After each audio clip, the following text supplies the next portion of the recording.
इस बच्चे ने एक मुट्ठी मिट्टी उठाई और अपने हाथ में जोर से दबा ली। फिर उसने सामने एक जगह की तरफ इशारा करते हुए कहा कि वहीं पर सबसे अच्छी फिश मिलेंगी। बाकी मछुआरे हंसने लगे क्योंकि उनके हिसाब से वहाँ कभी मछलियाँ नहीं आती थीं। उसकी बहन थोड़ी कंफ्यूज थी, लेकिन फिर भी उसने उसकी बात मानी और कई बार कांटा फेंका और कुछ ही सेकंड में सबको हैरान करते हुए पानी के नीचे मछलियों की परछाइयां दिखने लगी। सब लोग हैरान रह गए। तभी सबको समझ में आया कि बच्चे के पास पानी की करंट महसूस करने की पावर है। असल में वो बच्चा अपने पिछले जन्म में मछलियों का देवता था, लेकिन एक एक्सीडेंट में पानी में गिरकर उसकी डेथ हो गई थी। अब वो एक बच्चे के शरीर में दोबारा जन्म ले चुका था और अपनी बहन के साथ अकेले रहता था। उसी बीच उसका लालची चाचा आया और बोला कि मछली पकड़ने की कंपटीशन होनी चाहिए। अगर बच्चे हार गए तो पूरी प्रॉपर्टी उसे देनी पड़ेगी। बहन अब और सहन नहीं करना चाहती थी, इसलिए दादाजी ने कंपटीशन रखने का फैसला किया। दोनों चाचा लेक की बेस्ट जगहों पर बैठ गए। सबको लगा कि इन बच्चों के पास कोई चांस नहीं है, लेकिन बच्चा शांत होकर आंखें बंद करता है, सराउंडिंग्स को फील करता है, कुछ शब्द बड़बड़ाता है और अपनी बहन को एक कोने की तरफ इशारा करके कहता है कि वहीं फिश मिलेंगी।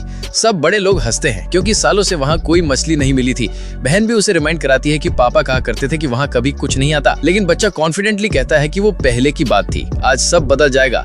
बहन थोड़ी झिझकते हुए मान जाती है, लेकिन कई कोशिशों के बाद भी एक भी फिश नहीं आती। टाइम कम बचा था, इसलिए बहन जगह बदलना चाहती थी, लेकिन बच्चा तुरंत उसे रोक देता है। फिर वो एक अजीब सा मंत्र बोलता है। बहन को उसका मतलब उसी मोमेंट समझ आ जाता है और जब सब लोग उन पर हंस रहे होते हैं, तभी उनके चारों ओर का पानी मछलियों से भर जाता है। बाकी लोगों ने सोचा कि ये बस उसकी अच्छी किस्मत का नतीजा था, क्योंकि बच्चे के पास तो ज्यादा एक्सपीरियंस भी नहीं था। बहन खुद को रोक नहीं पाई और उससे पूछ लिया कि उसने वो जादुई मंत्र कहाँ से सीखा। बच्चा जवाब देने ही वाला था कि तभी उन्होंने एक मछली पकड़ी। जब उन्होंने देखा कि वो एक व्हाइट कार्प है, तो सब और जोर से हंसने लगे, क्योंकि उस मछली की कीमत बस कुछ डॉलर्स थी, जो कजन द्वारा पकड़ी गई ब्लू फिश और व्हाइट फिश के मुकाबले बहुत कम थी। जैसे जैसे वैल्यू का फर्क बढ़ता जा रहा था, बहन थोड़ा नर्वस होने लगी, लेकिन बच्चा आराम से उससे पूछता है कि क्या वो जीन ग्लिंगो की कार्प पकड़ना चाहती है या फिर ट्राई कलर स्टर्जन। बहन ने जैसे ही अपनी चॉइस बताई, बच्चे ने बताया कि बेट कैसे प्रिपेयर करना है। उसकी स्मेल इतनी तेज थी कि बहन को लगा उसने कुछ गलत कर दिया है, लेकिन बच्चे ने कहा कि यही सही स्मेल है जो काम करेगी। उसी वक्त लेक की करंट बदल गई। बच्चा तुरंत समझ गया कि बड़ा कजन अब एक जैम्बे कार्प पकड़ेगा, और सच में अगले ही ट्राई में कजन ने वो मछली पकड़ ली। चाचा तो खुशी से पागल हो गया और जीत तय मानते हुए जोर से बोला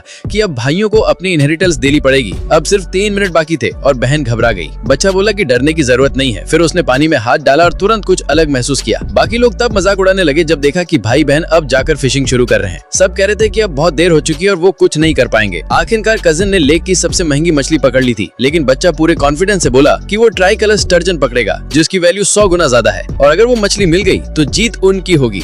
चाचा और भी जोर से हंसने लगा और कहा कि उस लेक से ट्राई कलर स्टर्जन पकड़ना तो इम्पॉसिबल है। बहन के मन में भी डाउट आने लगा, लेकिन बच्चा उसकी आंखों में देखता है और कहता है कि बस भरोसा रखो। अब सिर्फ 1 मिनट बचा था। बच्चा फिर से पानी में हाथ डालता है और उसे इंस्टेंटली पता चल जाता है कि स्टर्जन उनके पास पहुंच गया है। फिर वो ऑर्डर देता है।